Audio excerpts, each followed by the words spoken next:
మన ముకుంద జ్యువెలరీలో republic sale flat 10% on VA అన్ని జ్యువెలర్స్ మీద. నూతన బ్రాంచెస్ జూబ్లీ హిల్స్ మరియు వైజాగ్ లో అతి త్వరలో ప్రారంభం.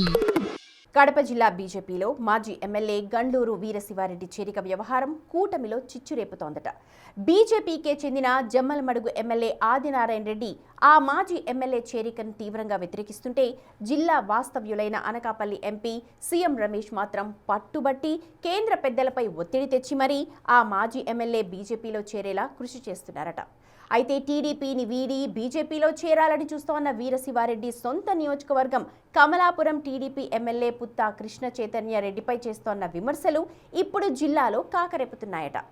అదే ఇప్పుడు వీరశివారెడ్డి బీజేపీలో ఎంట్రీ ఇవ్వడానికి అడ్డం పడుతోందట.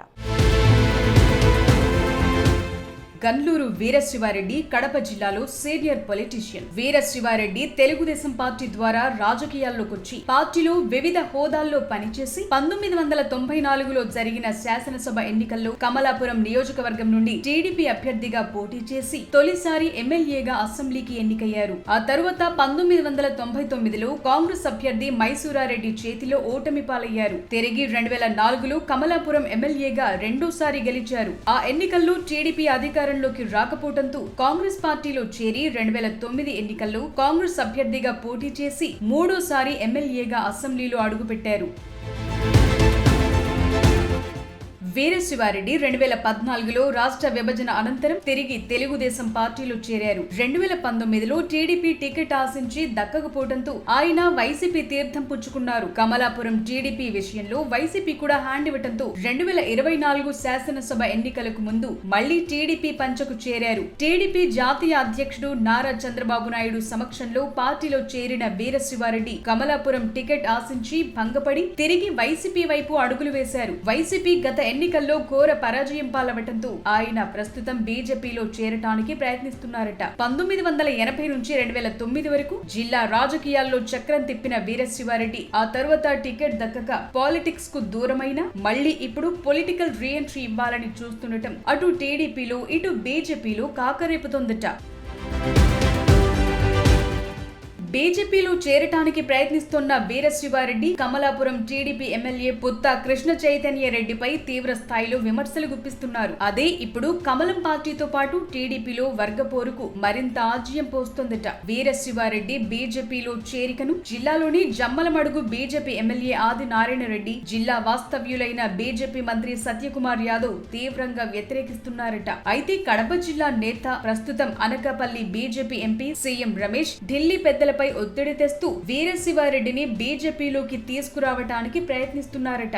ఆ క్రమంలో జిల్లా బీజేపీలో కీలక నేతలుగా ఎంపీ, ఎమ్మెల్యే మధ్య విభేదాలు తీవ్రమవుతున్నాయట. వీరశివారెడ్డి జిల్లా రాజకీయాల్లో సీనియర్ పొలిటీషియన్ అనేందుకు ఎలాంటి సందేహం లేదు. అయితే దశాబ్దన్నర కాలంగా ఎప్పుడూ ప్రత్యక్ష రాజకీయాల్లో పోటీ చేసే అవకాశం 7 పదులు దాటిన ఆ నేతకు రాలేదు. అయితే కమలాపురం నుంచి 4 సార్లు పోటీ చేసి 3 సార్లు గెలిచిన చరిత్ర మాత్రం ఉంది. ప్రస్తుతం బీజేపీ నుంచి పొలిటికల్ రీఎంట్రీ ఇచ్చి కమలాపురంలో కమలం సత్తా చాటతానంటున్న వీరశివారెడ్డికి టీడీపీ ఎమ్మెల్యే పుత్తా చైతన్య రెడ్డిపై చేస్తున్న విమర్శలు నెగటివ్ అవుతున్నాయట. వీరశివారెడ్డికి పుత్త వంశస్థులతో దశాబ్దాలుగా రాజకీయ వైరం కొనసాగుతోంది. వీరశివుడి చేతిలో టీడీపీ నుంచి పోటీ చేసిన పుత్త నరసింహారెడ్డి 2 సార్లు ఓడిపోయారు. నరసింహారెడ్డి రాజకీయ వారసుడిగా కృష్ణ చైతన్య కమలాపురంలో తొలిసారి ఆ వంశం నుంచి గెలిచారు. ఈ నేపథ్యంలో ఎమ్మెల్యే పుత్త కృష్ణ చైతన్య రెడ్డి కూడా వీరశివారెడ్డి కూటమి పార్టీలో చేరటానికి తీవ్ర అభ్యంతరం చెప్తున్నారట. వచ్చే 2029 ఎన్నికల నాటికి రాయలసీమలో పట్టు సాధించాలని చూస్తోన్న బీజేపీ కడప జిల్లాలో ఆదినారాయణ రెడ్డి గెలుపుతో ఉనికి చాటుకోగలిగింది. జిల్లాకు చెందిన సీఎం రమేష్ నాయుడు అనకాపల్లి నుంచి ఎంపీగా ఉన్నారు. ఆ క్రమంలో రాబోయే ఎన్నికల నాటికి మరింత పట్టు సాధించాలని బీజేపీ చూస్తుంటే పార్టీలోని ఆధిపత్య పోరు వీరశివారెడ్డి చేరిక సందర్భంగా బయటపడుతోంది. వీరశివారెడ్డి రాష్ట్ర బీజేపీ అధ్యక్షుడు మాధవ్ ను కలిసిన పార్టీలో చేరికకు గ్రీన్ సిగ్నల్ రాలేదట. మరి రాబోయే రోజుల్లో వీరశివుడి భవితవ్యం ఎలా ఉండబోతోందో చూడాలి.